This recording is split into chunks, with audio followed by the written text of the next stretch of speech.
തെരഞ്ഞെടുപ്പ് പ്രചാരണത്തിനിടെ കൊട്ടാരക്കരയിലെ UDF സ്ഥാനാർത്ഥി ഐഷ പോറ്റി അസഭ്യം വിളിച്ചെന്ന പരാതിയിൽ 2 CPM പ്രവർത്തകർക്കെതിരെ പോലീസ് കേസെടുത്തു. കുഴിമതിക്കാട് സ്വദേശി പ്രസാദ്, ചൂരപ്പൊയ്ക സ്വദേശി സതീഷ് എന്നിവർക്കെതിരെയാണ് കേസ്. വീഡിയോ ദൃശ്യങ്ങൾ പരിശോധിച്ച ശേഷമാണ് എഴുകോൺ പോലീസ് കേസെടുത്തത്. സ്ത്രീത്വത്തെ അപമാനിച്ചതടക്കമുള്ള വകുപ്പുകൾ ചുമത്തിയാണ് കേസ്.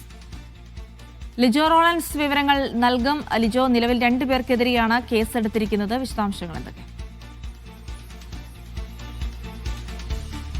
ജിൽസി, ഇന്നലെയാണ് ഈ കൊട്ടാരക്കരയിലെ UDF സ്ഥാനാർത്ഥിയായിട്ടുള്ള ഐഷ പോറ്റിയുടെ സ്വീകരണ പരിപാടികൾ നടന്നുകൊണ്ടിരിക്കവേ ഇത്തരത്തിൽ ഒരു സംഭവം ഉണ്ടാകുന്നത്.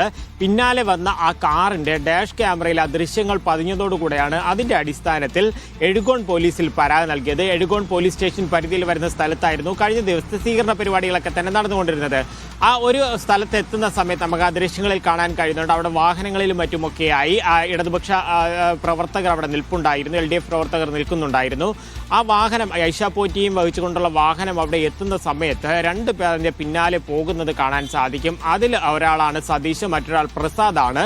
ഇവരാണ് അസഭ്യം പറയുകയും വളരെ മോശമായ രീതിയിൽ സ്ത്രീത്വത്തെ അപമാനിക്കുന്ന രീതിയിൽ സംസാരിച്ചു എന്ന് കാണിച്ചുകൊണ്ട് ഒരു പരാതി പോലീസിൽ നൽകുകയും ചെയ്തത്. ഈ പരാതിയുടെ അടിസ്ഥാനത്തിൽ ദൃശ്യങ്ങൾ ഉൾപ്പെടെ പരിശോധിച്ചതിന് ശേഷമാണ് ഇപ്പോൾ എഴുകോൺ പോലീസ് കേസ് രജിസ്റ്റർ ചെയ്തിരിക്കുന്നത്. ഇതിന് പിന്നാലെ വന്ന ഒരു കാറിനെ അവിടെ തടഞ്ഞിടാൻ ഒരു ശ്രമം നടത്തിയതായും ഈ UDF പ്രവർത്തകർ പറയുകയും ചെയ്തിട്ടുണ്ട്. ഇതിന്റെയൊക്കെ അടിസ്ഥാനത്തിൽ എന്തായാലും FIR രജിസ്റ്റർ ചെയ്തിട്ടുണ്ട്. 2 പേരെ പ്രതി ചേർക്കുകയും ചെയ്തിട്ടുണ്ട്. തുടർ നടപടികളിലേക്കും പോലീസ് കടക്കുമെന്നുള്ളതാണ് എഴുകോൺ CI അറിയിക്കുന്നത്.